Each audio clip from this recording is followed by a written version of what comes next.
มันก็งูเขาจะ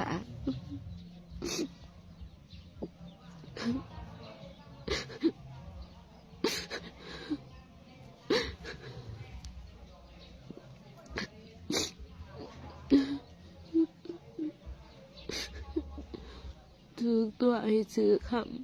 ำพอซื้อแล้วจะไปเปลี่ยนลายก็ลายขึ้นที่ขายกับความซื้อ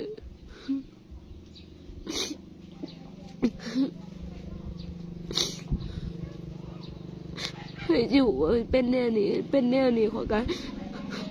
พอซื้อแล้วก็แล้ว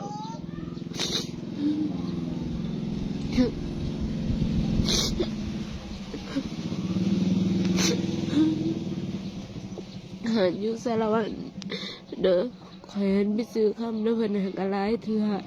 แต่คอยเห็นเคยซื้อเคยขายซื้อขายซื้อไปซื้อมาก็เป็นปกติแต่มาวันนี้คอยเห็นมันฮักแล้วคอยเห็นสิไปเปลี่ยนก็เอาค่าเปลี่ยนตั้ง1,200,000วันนี้คอยสิขายกับ1,200,000ซื้อกับ1,200,000แต่ข้าวคำ20-30 ล้านเงินขึ้นผลเดี๋ยวนี้ค่ำขึ้นต่างหา10 ล้านก็ยังให้เฮาราคา1,200,000เท่าเก่า